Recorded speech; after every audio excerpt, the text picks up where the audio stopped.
अस्सलाम वालेकुम, welcome back to my channel.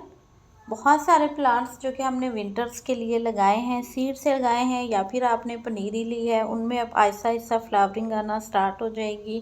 कुछ जो हमारे परमानेंट प्लांट थे जो कि सारा सीज़न ही आलमोस्ट चलते हैं, उनमें भी कहीं कहीं अभी फ्लावरिंग हो रही है। तो हमें क्या केयर करनी है, किस तरह का फर्टिलाइज़र देना है, सभी इस वीडियो में शेयर करूँगी। यहाँ पे रेनबो क्राइसेंथेमम के सीड डाले थे मैंने और साथ ही यहाँ पे नेस्टेशियम के सीड्स डाले थे।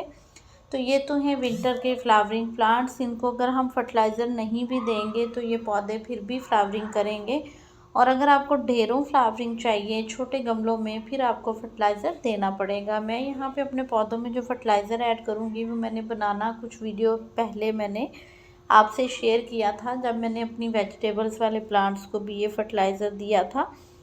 आप उस वीडियो को भी वॉच कर सकते हैं, मैंने कैसे बनाया था। फिर भी मैं यहाँ पे शेयर कर देती हूँ कि ये जो फर्टिलाइज़र मैं अपने प्लांट्स में डाल रही हूँ, इसमें मैंने डाला था मस्टर्ड केक, इसमें वुड ऐश थी, इसमें मैंने एप्सम सॉल्ट डाला था, साथ ही मैंने इसमें थोड़ा सा काऊ डंग मिक्स किया था। तो ये सारी चीज़ें मैंने मिक्स करके पानी में डाल के इनको रख दिया था और डेली तकरीबन इनको मैं हिला देती थी एक बार।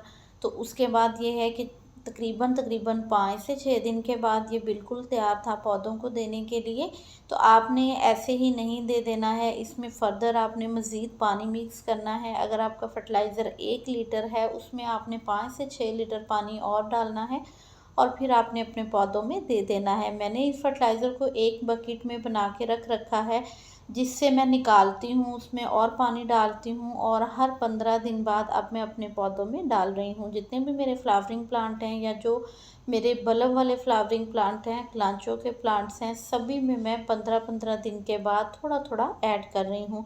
मैं 15 दिन के बाद इसलिए डाल रही हूँ क्योंकि मैंने इनको प्लांट्स को जो है वो या तो बहुत छोटे पॉट्स में लगाया हुआ है, बॉटल्स में है, 6 इंच के पॉट में है, या फिर अगर मेरा बड़ा पॉट है तो बड़े पॉट के अंदर मैंने 3 से 4 प्लांट इकट्ठे ही लगा के रखे हुए हैं। तो उनको ऑब्वियसली उतनी जगह की, न्यूट्रिशन की और जो है वो बाकी चीज़ों की ज़रूरत रहेगी, तो ही प्लांट आपके अच्छे ग्रो करेंगे। आपने अगर इन पौधों को लगा रखा है बड़े गमलों में सिंगल सिंगल, अब जैसे यहाँ पे मैंने क्लांचो के प्लांट्स हैं तो ये 6 इंच के पॉट में लगाए हैं। आपने अगर इनको अगर 10 इंच 12 इंच में लगाया है तो आप इनको मंथ में एक दफ़ा फर्टिलाइज़र देंगे और उससे क्या है कि ये आने वाले टाइम में बहुत अच्छे ग्रो करेंगे। यहाँ पे ये है रोज़मेरी का प्लांट, ये मैंने ऑनलाइन बाय किया है और इंशाल्लाह जैसे जैसे आगे ये ग्रो करेगा तो इसके लिए अलग से वीडियो ज़रूर शेयर करूँगी। ये हर्बल प्लांट है। तो यहाँ में जो मैंने कटिंग्स भी लगाई हैं या जितने भी मेरे फ्लावरिंग के प्लांट्स हैं, सब में मैं हर 15 दिन के बाद इसे ऐड कर रही हूँ। तो ये फर्टिलाइज़र इतना बेस्ट रहता है कि इसमें जो राख होती है वो एज़ अ फर्टिलाइज़र भी काम करती है, एज़ अ फंगीसाइड भी काम करती है और उसके अलावा काऊ डंग जो है उससे पौधों को बहुत अच्छे से नाइट्रोजन वाली खाद मिल जाती है। मस्टर्ड केक जो होता है वो हमारे पौधों की जड़ों को स्ट्रॉन्ग करता है, फंगस से बचाता है और इसके अलावा जो ठंडक है, ठंडक से बचाता है, यानी कि ये गर्म खाद होती है तो हम अपने पौधों में देते हैं।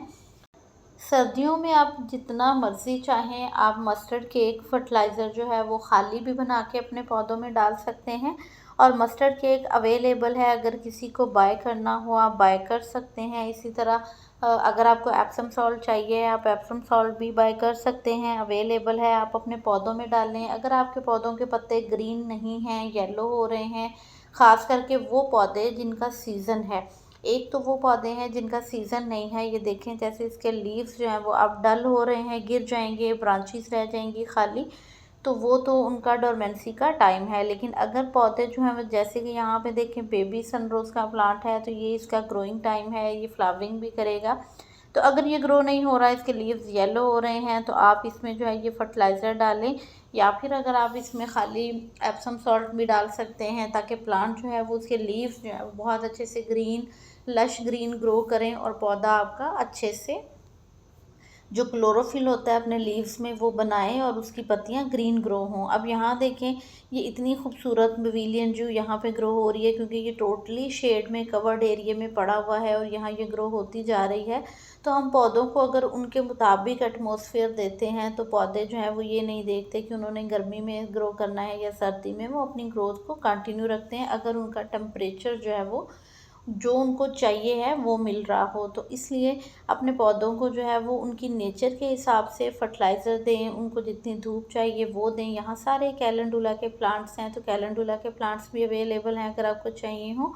यहाँ पे सभी प्लांट्स में मैं 15 दिन के बाद फिर से फर्टिलाइज़र दे रही हूँ, और ये फर्टिलाइज़र मेरा अभी भी बचा पड़ा हुआ है। एक दफ़ा मैं ये फिर से दे दूँगी तो इसके बाद जो है वो इतनी ज़रूरत नहीं रहेगी पौधों को फर्टिलाइज़र की, क्योंकि पौधों ने जितनी ग्रोथ करनी थी ऑलमोस्ट उसका काफ़ी हिस्सा देखें पौधे ग्रो कर चुके हैं। अब उनमें फ्लावरिंग आएगी, तो हम अब मंथ में नेक्स्ट जो है वो एक बार ही फर्टिलाइज़र देंगे बना के, और उसमें अगर हम काऊ डंग नहीं भी डालेंगे, खाली मस्टर्ड केक का फर्टिलाइज़र देंगे तो वो फ्लावरिंग को बूस्ट करेगा, और उससे क्या है कि अब बहुत ज़्यादा कलियाँ बनेंगी और बहुत ज़्यादा फ्लावरिंग आएगी। अभी चूँकि इनका ग्रोथ का टाइम था तो इसलिए मैंने काऊ डंग भी ऐड किया था, या फिर आप पत्तों की खाद ऐड कर सकते हैं जिससे कि इनमें बहुत ज़्यादा लीव्स आएँ, ब्रांचेस बने और पौधा आपका घना हो जाए।